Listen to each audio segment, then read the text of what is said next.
غامدی صاحب کا موقف بیانیہ نیریٹو یہ ہے کہ سنت اس طریقہ ابراہیمی کو کہتے ہیں جس میں ہمارے پیغمبر صلی اللہ علیہ وسلم نے کچھ ترامیم فرما دی. سمجھے کیسا زبردست نظریہ ہے. سنت طریقہ ابراہیمی کا نام, ٹھیک ہے, اور ہمارے نبی پاک صلی اللہ علیہ وسلم نے اس میں کچھ تبدیلی فرما دیا. عام بندہ جو ان کے داؤ پیج سے واقف نہ ہو وہ اس پہ پکڑ کر سکے گا. وہ کہے گا سنت ابیکم ابراہیم علیہ السلام, قربانی پر سنت ابراہیمی کہتے نہیں. غامدی صاحب نے بڑے پیارے سے بات کی. ہاں اچھا دیکھو علم کے اندر نہیں نو دیکھو مولویوں کی علم آندہ. عام بندہ تو سمجھے گا کہ گل تو بڑی سونی ہے. جیسے میں نے میزان کی بات کو سامنے آپریشن کے طور پہ آپ کے سامنے رکھا نا, ذرا آپ اس نظریے کو بھی لینا کہ سنت ابراہیمی میں کچھ ترمیم کر دی جائے تو اس ترمیم اور اضافے کے معاملے کو کیا کہتے ہیں؟ سنت کہتے ہیں. یہ غامدی صاحب نے پیش کیا ہے. یہ ان کی کتاب میزان ہے, صفحہ نمبر 14 ہے. طبع سوم ہے, مئی 2018 کی کتاب, مئی 2008 کی کتاب جو ہے یہ لاہور سے چھپی ہے ان کی کتاب میزان. یہ اس میں ارشاد فرماتے ہیں, کہتے ہیں سنت سے ہماری مراد دین ابراہیمی کی وہ روایت ہے جسے نبی کریم صلی اللہ علیہ وسلم نے اس کی تجدید و اصلاح کے بعد اس میں بعض اضافوں کے ساتھ اپنے ماننے والوں میں دین کی حیثیت سے جاری فرما دیا. تبصرہ, اب یہ ہمارا تبصرہ بھی سن لیں. ہم نے کہا اس عبارت میں غامدی صاحب نے سنت کے اصلی مفہوم کو بدل ڈالا, جبکہ ماہرین کے ہاں سنت کی تعریف حقیقی یہ نہیں ہے جو حضرت فرما رہے ہیں. ماہرین کو دیکھیے نا, جنہوں نے سنت نبویہ پر اپنی زندگیاں, اپنے علوم, اپنی تحقیقات, اپنی مہارت, اپنی صلاحیتوں کو صرف کر ڈالا, وہ سنت کی تعریف کیا کرتے ہیں؟ لغوی طور پہ سنت کیا ہے؟ الطریقہ, العادہ, عبادات کے طور پہ یہ, اور نہیں تو آپ اصول شاشی کا حاشیہ دیکھ لیں, بحث الثانی فی سنت رسول اللہ دیکھ لیں, صفحہ نمبر 136 دیکھ لیں, مکتبہ لدھیانوی کراچی سے جو چھپا ہے اس کو آپ دیکھ لیں. اچھا یہاں بھی اگر آپ کو سمجھ نہ آئے تو میں شرعی معنی آپ کو سمجھاتا ہوں سنت کا. یہ اصول و فقہ الاسلامی الدکتور وہبہ زحیلی, یہ مکہ مکرمہ سے جو چھپی ہے, جلد اول ہے, صفحہ 450 سے کم ہے. یہ مکتبہ رشیدیہ نے اس کو چھاپا, الفصل الثانی میں اس کو دیکھے تو فَأَمَّا السُّنَّةُ فَهِيَ اقوال النبی صلی اللہ علیہ وسلم وافعالہ وتقریراتہ وصفاتہ. رسول اللہ صلی اللہ علیہ وسلم کے فرامین, رسول اللہ کے اعمال اور حضور پاک علیہ السلام کے سامنے شریعت اسلامیہ کا کوئی کام کیا جائے, رسالت مآب علیہ السلام اسے برقرار رکھیں, اس پہ انکار نہ فرمائیں, یہ تقریر نبوی سنت کہلاتی ہے. ساری بات کو ایک لائن میں جمع کیا رہا ہوں تو سنت کا مطلب ہوگا شریعت کا وہ کام جس پر حضور نے امت کو چلایا ہے. ٹھیک ہے, اب آپ کہیں گے وہ کہہ رہے ہیں سنت نبوی کا معنی حضرت ابراہیم علیہ السلام نے جو دیا ہے اس کی تھوڑی, اور آپ بھی شریعت, اس میں فرق کیا ہے؟ اس میں کیا نقصان ہے اگر اس کو مان لیا جائے یا اس کو مان لیا جائے؟ اس پر ہم چند فوائد آپ کی خدمت میں رکھتے ہیں. یہ اصول الشاشی دیکھ لیں آپ, اس کا طبع حرمین سے جو چھپی ہے اس کی فصل اول کا صفحہ 4 دیکھ لیں. ہم نے کہا بنیادی طور پر سنت کے ہونے میں 4 چیزوں کا معاملہ بڑا ضروری ہے. نمبر 1, وہ کام رسول اللہ صلی اللہ علیہ وسلم نے ہمیشہ فرمایا ہو اور وہ عمل کبھی متروک یا منسوخ نہ ہوا ہو. سنت نبوی کے لیے ضروری ہے کہ وہ عمل رسول اللہ نے امت کے لیے جاری فرمایا ہو, یعنی رسول اللہ کے ساتھ خاص نہ ہو. 4 شادیوں سے بڑھ کے شادیاں حضور پاک کے ساتھ خاص ہیں, بغیر شہود کے خالصۃ لک من دون المؤمنین. سورۃ نمبر 33 سورۃ احزاب ہے, پارہ نمبر 22 ہے. تو کوئی چیزیں حضور کے ساتھ بھی خاص ہیں. معراج کا سفر حضور علیہ السلام کے ساتھ خاص ہے. آپ اور ہم معراج کر سکیں گے؟ کام ہی پورا ہو جانا ہے, کوئی معراج تے جاوے. ٹھیک ہے, آقا یہ تیری معراج کہ تو لوح و قلم تک پہنچا, آقا یہ میری معراج کہ میں تیرے قدم تک پہنچا. ہمارے لیے تو معراج کے معاملے ہی ہو رہے ہیں. نمبر 3, وہ عمل رسول اللہ صلی اللہ علیہ وسلم نے بطور عادت فرمایا ہو, بطور عذر نہ فرمایا. بطور عادت کا کیا مطلب؟ رسول اللہ صلی اللہ علیہ وسلم نے اسے عام طور پہ فرماتے رہنے کا اہتمام فرمایا ہو, وہ بطور عذر اور تکلیف کے نہ ہو. ورنہ بعضوں کا رسول اللہ صلی اللہ علیہ وسلم نے بطور عذر فرمایا. ایک موقع پہ آپ علیہ السلام نے کھڑے ہو کر پانی نوش فرمایا کہ وہاں ساری جگہ ایسے تھی کہ وہاں پر بیٹھنے کا مسئلہ نہیں تھا. اگر وہاں پر تشریف فرما ہوتے تو گیلی زمین اور گیلی پانی کے نیچے کیچڑ کی وجہ سے کپڑے مبارک ملوث ہو جاتے. تو آپ علیہ السلام نہیں بیٹھے. اب اس کا کیا مطلب ہے؟ اس کا کیا مطلب ہے؟ کیا ہر بندہ اس طرح کرے گا؟ جی نہیں، یہ بطور عذر ہے. رسالت مآب علیہ الصلوۃ والسلام کے بارے میں 2 روایتیں موجود ہیں جامع ترمذی میں. ان رسول اللہ صلی اللہ علیہ وسلم اتا سباتۃ قوم فبالا وتوضا. رسول اللہ صلی اللہ علیہ وسلم ایک موقع پر رفع حاجت فرمائی تو آپ علیہ الصلوۃ والسلام نے قاعدن فرمایا، قائمن فرمایا، کھڑے ہو کر. اچھا کیوں؟ وہ رسالت مآب علیہ الصلوۃ والسلام کے گھٹنے مبارک میں کچھ تکلیف تھی یا کمر مبارک میں، اس طرح کی وجوہات ہیں. وہ عذر کی بنیاد پہ تھا. تو عذر کی بنیاد پہ بات اور ہوتی ہے، مجبوری کی بنیاد پہ بات اور ہوتی ہے، بطور عادت کے طور پہ اسے معاملات پورے کرنا اور ہوتے ہیں. تو لہٰذا سنت کے لیے ضروری ہے. اور سنت مجتہد جب استدلال کرتا ہے تو اس کی ترتیب ہی یہی ہے، پہلے کتاب اللہ، پھر سنت، پھر اجماع، اور پھر اس کے بعد قیاس. کیوں؟ فإن اصول الفقہ اربعۃ کتاب اللہ تعالی و سنت رسول اور و اجماع الامہ والقیاس. اب غامدی صاحب کا یہ نظریہ کہ یہ حضرت ابراہیم علیہ الصلوۃ والسلام سے جاری شدہ ہے، تو کئی ایسے امور سامنے آ جائیں گے جو رسالت مآب صلی اللہ علیہ وسلم نے اس کو جاری فرما دیے ہیں، اور وہ حضرت ابراہیم علیہ الصلوۃ والسلام کے دور میں سے اس کا معاملہ سامنے نہیں آتا.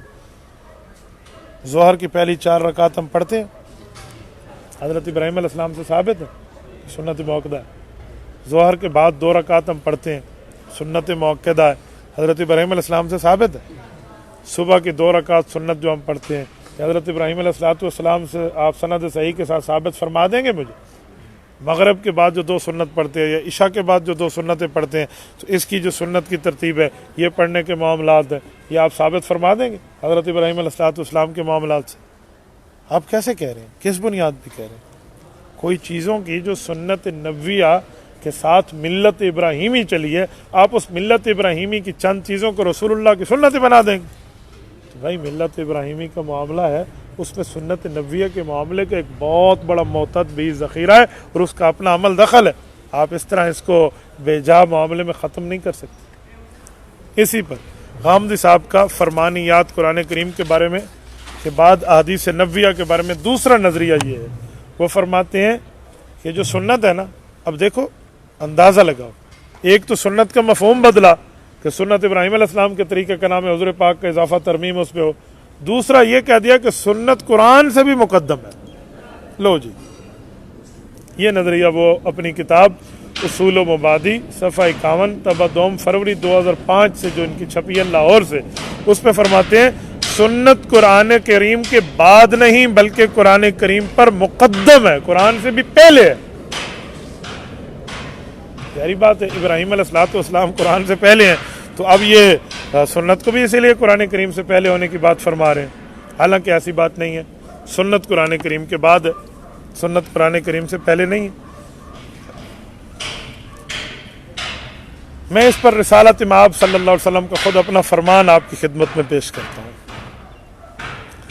رسالت مآب صلی اللہ علیہ وسلم کا فرمان اٹھائیے، سنن نبی داود اٹھائیے، کتاب القضاء اٹھائیے، باب الاجتہاد الرائے فی القضاء اٹھائیے، جلد نمبر 2 اٹھائیے، صفحہ نمبر 150 سے ایک کم اٹھائیے. مکتبہ امدادیہ ملتان پاکستان سے جو حدیث پاک کی یہ کتاب چھپی ہے، اس کو ذرا جا کر دیکھ لیجیے کہ معاملہ ہے کیا. ان اناس من اہل حمص من اصحاب معاذ بن جبل رضی اللہ تعالیٰ عنہ لما اراد ان يبعث معاذا الى الجبل إلى اليمن قال كيف تقضي إذا عرض لك قضاء قال أقضي بكتاب الله قال فإن لم تجد في كتاب الله قال فبسنة رسول الله صلى الله عليه وسلم قال فإن لم تجد في سنة رسول الله صلى الله عليه وسلم ولا في كتاب الله قال أجتهد برأيي ولا آلو فضرب رسول الله صلى الله عليه وسلم صدره وقال الحمد لله الذي وفق رسول الله لما يرضي رسول الله. جزاكم الله. حضرت معاذ بن جبل رضی اللہ تعالیٰ عنہ ایک عظیم صحابی ہیں. رسالت مآب علیہ الصلوۃ والسلام انہیں قاضی جسٹس کا عہدہ نصیب فرما کر یمن بھیج رہے ہیں، یمن والوں کے سوال پر کہ ہمیں کوئی دین کے مسائل سمجھانے، بتانے، سنانے کے لیے کوئی شخص دیجیے. حضرت معاذ گئے، تو رسول اللہ صلی اللہ علیہ وآلہ وسلم کی طرف سے پڑھے لکھے صحابی ہیں، تو آپ علیہ السلام نے جاتے وقت ان کا ایک اختبار لیا، امتحان لیا، آزمائش کی. یہ جو وہاں جائیں گے انہیں فیصلہ کرنا ہوگا، یہ فیصلہ کیسے کریں گے؟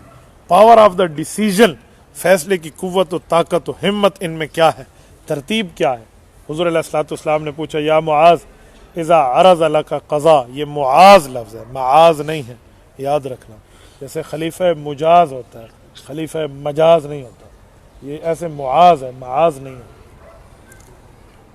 یا معاذ اذا عرض لک قضا، جب آپ کو فیصلہ کرنا پڑے، کیف تقضی، آپ کے فیصلے کی ترتیب کیا ہوگی، ذرا مجھے اس کے بارے میں ارشاد کر دو، بتا دو، آپ وہاں کیسے فیصلہ کریں گے؟ حضرت معاذ نے عرض کیا اقضی بکتاب اللہ، قرآن کریم کو سامنے رکھوں گا اور فیصلہ کر لوں گا مسئلے کو. فرمایا فإن لم تجد فی کتاب اللہ قال فبسنت رسول اللہ، اللہ کے رسول آپ کی سنت کے طریقے کو دیکھوں گا.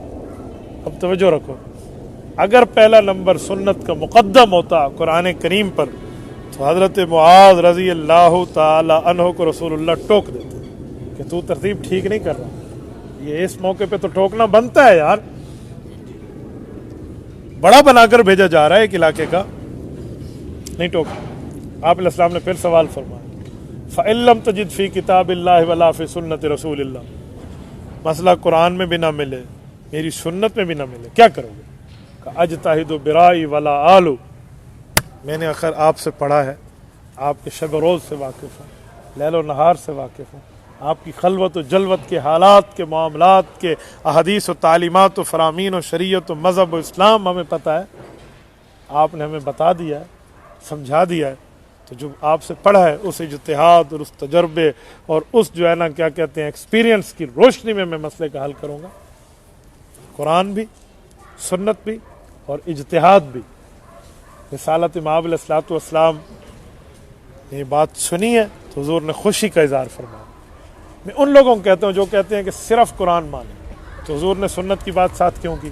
اور جو کہتے ہیں صرف قرآن و سنت مانے، اجماع اور اجتہاد نہ مانے، فقہا نہ مانے، میں انہیں کہتا ہوں حضور پاک نے قرآن و سنت کے بعد تیسری بات کیوں پوچھی؟ پھر حضرت معاذ نے تیسری بات ارشاد کیوں فرمائی؟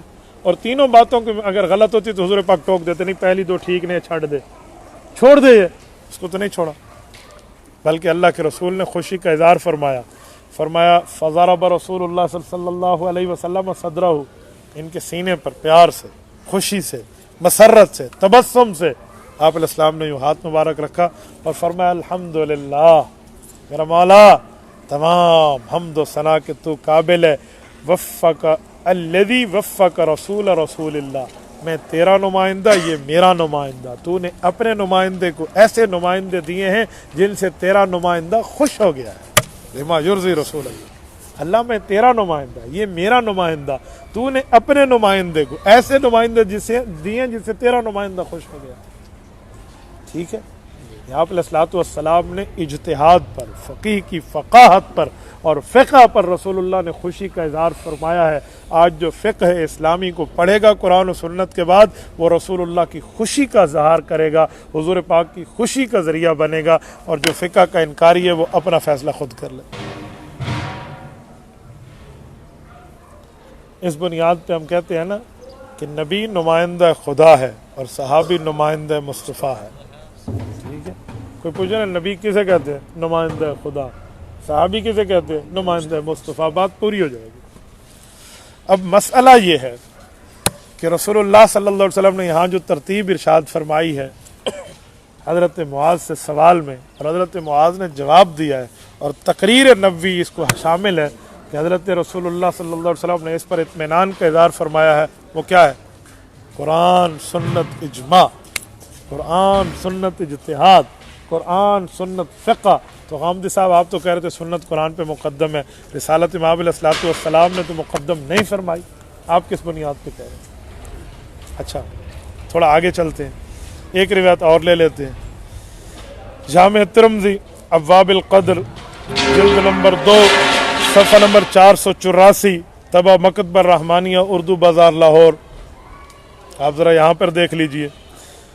وبه قال حدثنا عبد الواحد بن سلیم قال قدمت مکہ فلقیت عطاء بن ابی رباح، یہ فرماتے ہیں کہ میں مکہ مکرمہ آیا، عطاء بن ابی رباح سے ملا اور انہوں نے مجھ سے پوچھا آپ کیسے آئے، ایک لمبی تفصیلی حدیث ہے، اس پر رسالت امام علیہ الصلوۃ والسلام کا یہ فرمان کہ اتدری مل کتاب قلت اللہ ورسولہ عالم، یہ پوری تفصیل ہے جو آپ پڑھ چکے ہیں اور سن چکے ہیں۔ یہ میں آپ کی خدمت میں صرف ایک بات بطور سمجھانے کے لیے کہہ رہا ہوں کہ بتاؤ کتاب کیا ہے۔ میں نے عرض کیا اللہ رسول بہتر جانتے ہیں، فرمایا کتاب اللہ قرآن کریم ہے، آسمان بننے سے پہلے، زمین بننے سے بھی پہلے رب العزت نے اس کو اس ترتیب پر رکھ دیا تھا، تو پھر قرآن پہلے ہو گیا نا، آسمان سے بھی پہلے اور زمین بننے سے بھی پہلے، یہ قرآن کریم ہے، تو آپ سنت کو کیسے مقدم فرما رہے ہیں جناب من؟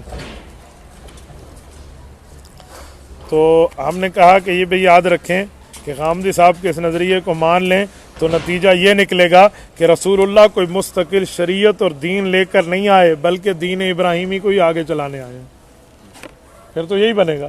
حالانکہ رسالت امام علیہ السلام مستقل دین لے کر آئے ہیں، مستقل شریعت لے کر آئے ہیں، جامع الشرائع لے کر آئے ہیں، تمام ادیان پہ حضور پاک کا دین غالب ہونے کے لیے آئے، لِيُظْهِرَهُ عَلَى الدِّينِ كُلِّهِ۔